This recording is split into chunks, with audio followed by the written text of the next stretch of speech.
There's another take from Glasgow that's going on. You've just listened to one perspective from the streets of Glasgow. You heard from Matt Leonard at Oil and Gas Action Network. And now I'm talking with Emma Rae Lierley with the Rainforest Action Network, who is based normally in North America, but is in Glasgow right now. Welcome to Green and Red, Emma Rae. Thanks, Scott. Thanks for having me. Yeah, and so, there's a lot going on in Glasgow. As of this recording, there was actually just a big mass march in the streets of Glasgow. The headlines, including in the Washington Post and the New York Times, are saying there are 100,000 people marching in Glasgow around issues around the climate crisis. I'm wondering if you could just actually tell us about that a little bit. Yeah, totally. I mean, it was a super exhilarating day. It certainly felt like there was 100,000 people in the streets, which was really great to see.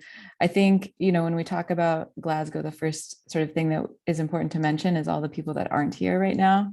And, just the extreme inequities that this COP is being held under in terms of, vaccine inequities and just the lack of representation, largely from the global South, who are not ironically, but experiencing the first and worst impacts of climate change already, right? And they're not being represented in Glasgow. So, they were very much felt missing in the streets. But with that said, there was a really great presence, and it was cold and it was wet and rainy, but the march was super positive and really, really inspiring and exhilarating to be a part of. Yeah, I saw that the march was actually led by frontline and Indigenous leaders from around the world, from the Amazon, from Ecuador, Brazil, places like that. And I saw that on social media, but then I also saw a lot of critique, and it could just be left Twitter making a stink about things. But it seems like those leaders were invisibilized a little bit in the mainstream reporting.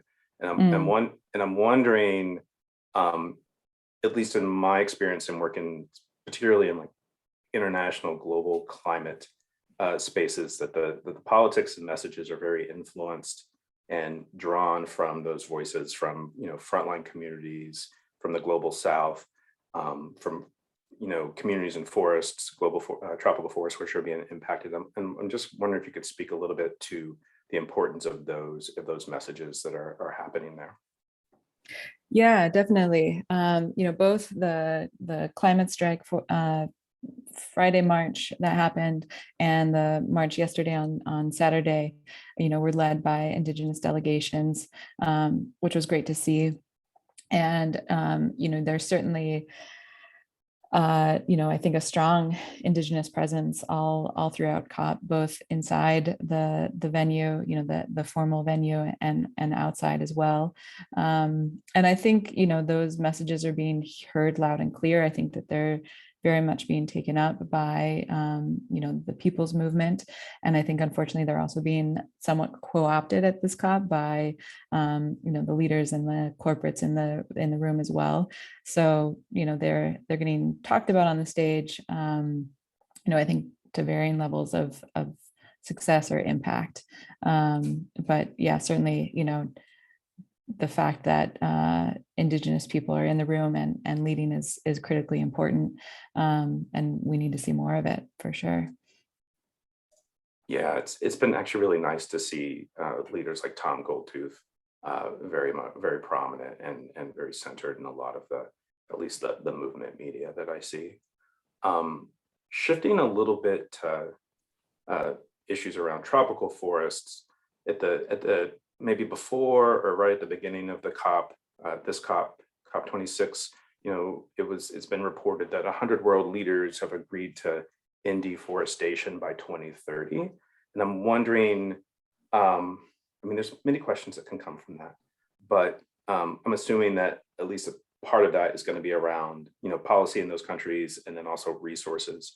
And I'm wondering if you could speak a little bit about, communities, getting those resources, fighting deforestation. Is there an expectation that actually the frontline communities in places like Brazil, fighting off agribusiness and logging, et cetera, are going to be actually getting resources to actually do that?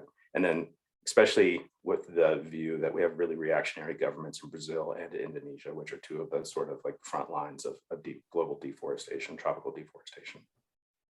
Yeah, definitely. I mean, I think that's one of the critique of that pledge is that, those details around who's getting the money and how are not, they're not public and maybe not even hashed out yet. So to answer, your question sort of simply, it's just, we don't know. We don't know who's going to get that money, how or when. But most certainly, to be any sort of success, it needs to go directly to the hands of Indigenous communities, who are best determined, who are best situated to determine how that money should be spent. The majority of pledges, right, or the vast majority of pledges should go toward Indigenous communities to determine how they spend their money, because they're the ones protecting the majority of the world's biodiversity. But those details, for that pledge aren't there, which is partly why that pledge is being so heavily critiqued. Not only does it sort of kick the can further down the road, so many companies, so many countries made a no deforestation pledge for 2020 that came and went. Now there's this one for 2030. So it'll, who knows if we'll meet it or not. It's already made the news that Indonesia has already sort of critiqued it. So, whether or not it's just sort of more empty promises, more empty words is, remains to be seen. Were Brazil, and I have to profess that I did not look and see which countries had actually signed on to that pledge, but did Brazil or Indonesia actually sign on to it? They did, yeah, they were part of the 100 that did sign.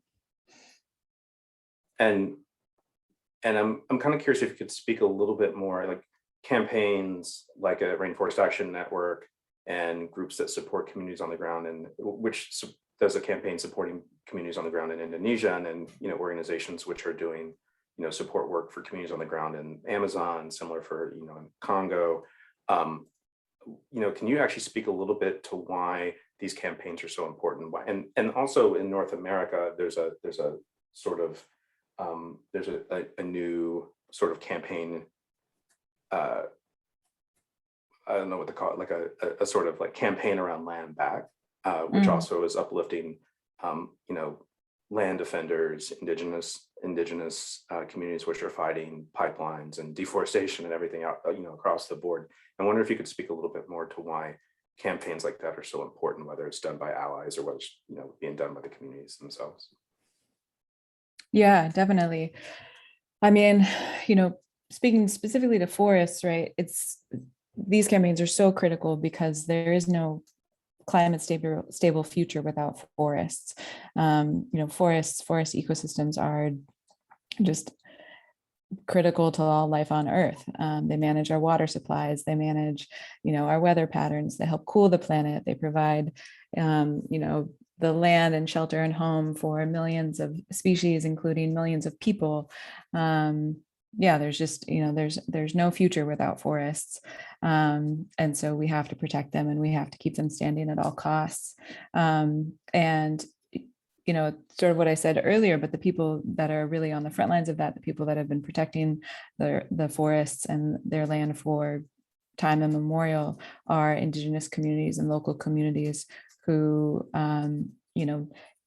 deeply know that land, live in a reciprocal relationship with that land, and defend it against, what is largely corporate expansion onto that land, because the driving force of deforestation in the world is corporations coming and trying to turn forests into various commodities that we use or we eat, whether that's beef, so cattle grazing for beef, or soy production to feed that beef, or palm oil, which is largely in Indonesia, or things like pulp and paper that produces, sort of our Amazon packaging, or all of the paper in the world. And the communities on the front lines are the ones that are fighting back against that expansion and, defending those forests, not only for their own communities and their future generations, but for all of us really as well. So yeah, it's incredibly critical. And, the truth of the matter is that, this COP is more pledges and sort of more acronym word soup and, more great, promises for future, but we still know that, the world's banks are just fueling that fire with a ton of money. Brands are still, buying up as, cheaply as they possibly can the commodities that are coming out of those forests. And communities are still, on those front lines, literally putting their bodies on the line to prevent that from happening. And so the way that we protect forests, the way that we protect, biodiversity, the way we protect a climate stable future is by supporting, upholding Indigenous land rights and Indigenous sovereignty, and making sure that those communities that have lived on that land since time immemorial have the say of what happens to that land and what happens to that community. Otherwise, we will not get to where we need to be. There's no 1.5 degree, there's no climate stable future without doing that. Yeah, I saw there was a UN report that warned that at least 10 designated World Heritage Sites, 10 forests designated as World Heritage Sites have become net emitters, like it's going out of greenhouse gases, where they're no longer absorbing more carbon than they emit. And the sort of the critical piece here is that, if we listen to communities who live there, if we listen to forest and land defenders, then, that will be way less of an issue. And I think that's like an important message, kind of like going back to my earlier question about the politics of, climate impacted forest communities, communities living next to fossil fuels. It's all sort of like, that's the politic that drives the climate movement at this point, at this stage. Definitely. Yeah. And it took us a while to get here, but I hope we're here. And I hope that only continues into the future. It seems like the urgency is, finally caught on, just in the last couple of years. One, because of the amount of climate disasters that we have, whether it's wildfires or hurricanes in North America, for example, or floods and typhoons, et cetera. And one of the ways it seems like that the urgency has caught on is that we have now seen world governments and corporations, all of a sudden, like, taking action is become a much, it's at least a PR, a public relations, top line for these companies, that and around racial justice. So as someone who works at an organization that does corporate campaigns, that does interventions, I'm wondering if you could speak a little bit to, there's this sort of individual responsibility piece that it seems like a lot of corporations promote. It's like, buy our product, buy a longer lasting life bulb, et cetera, versus these sort of institutional, even sectoral interventions that a group like Rainforest Action Network does. Yeah, I mean, I think that's been a long time strategy of the corporate world, right? Is to try to just pass the buck in whatever way they can. And I think that's, also, on the inside of COP right now, also being sort of negotiated really heavily, not only in the corporations, but also in the governmental space in terms of like, who's going to pay for this problem. And, the fact of the matter is, right, that, and maybe we've all seen those memes that there's like, 100 companies that are responsible for this crisis. We know who they are, we know where their addresses are, but they've done a really good job of convincing us that it's individual consumer choice, and that's both sort of a really convincing sleight of hand, and it's also, very classist and very racist at the same time. And just the truth is, right, that it is, if we want to talk about consumer action, who are the biggest consumers in the room, right? Who are the biggest consumers on earth? It's these massive brands, it's these massive companies that have literal billions of dollars at their disposal, supply chains that crisscross all around the world. They are buying up the bulk of the goods in the world, and selling it back to us. And it's really that kind of scale of response and systems change that is needed right now. And I think that, we're seeing all around the world that kind of movement mobilization, mass mobilization, and people power that is calling for that. I think that, not to be cliche, but I think the youth really get that. And I think that, this generation of youth that are coming up right now are getting radicalized and educated and just, are seeing it much more clearly. And maybe that's because of the power of social media and sort of the movement spaces that have been developed in the last, few decades, but that's just built into the politic now. And that's, it's so inspiring to see.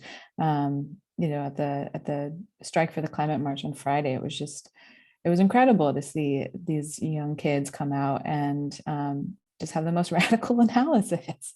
They're like 12-year-olds, just like totally hitting all the point, just having the clearest analysis of the present day and what needs to happen and what needs to change. And yeah, it is definitely, not, we will not fix this problem through individual recycling. It is the richest people on earth, who also are the biggest polluters on earth, who are responsible to both fix the problem and also pay for it. Yeah, I mean, it seems very much that not only are we living in this sort of era of climate crisis and climate disaster, but we're also living in this era of a sort of new Gilded Age, probably for the last couple of decades.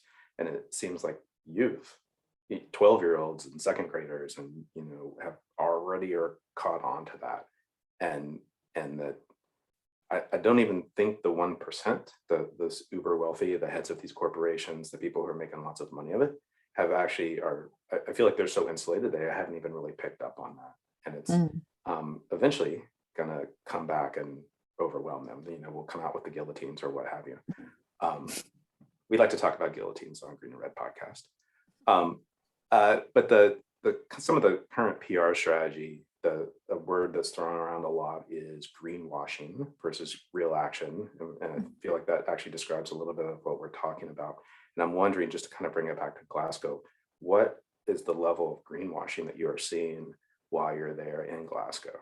What role are corporations playing in talks and events and things like that? And then how much of it is this like sort of PR greenwash push? Oh man, I mean, I hate to say it, but inside the space, like it feels like all of it, to be totally honest, it feels like a greenwashing trade show. It is just a sort of scramble of yeah, new initiatives, new frameworks, new this, new that. It's a lot of co-optation of language that's come up from from progressive movements and from more people-powered spaces. And it's a lot of empty promises. I think that people understand the expectations. I think corporations and governments understand the expectations placed on them by the world right now, and I think that they're scrambling to try to pretend as if they're doing something while also frantically figuring out a way to maintain status quo. So yes, greenwashing is everywhere, unfortunately. And the sort of latest version, the latest buzzword associated with greenwashing, at least in nonprofit circles and corporate sustainability circles, is net zero. And I'm wondering if you could just say a couple of words about that. And for our audience out there, we'll be talking about net zero a lot more in the future. So.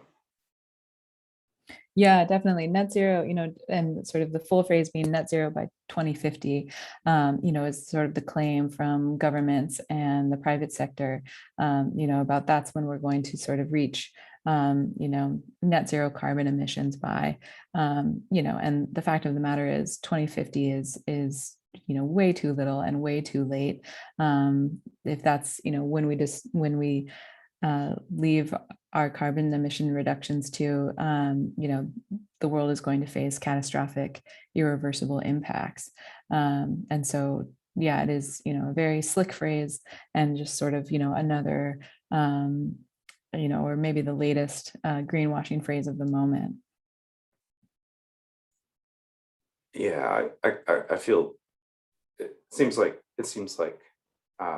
it's the buzzword we'll be hearing for a while. It's also, when we think about these narratives versus counter narratives, it also just seems as someone who enjoys being the counter narrative to the corporate brand, it's also,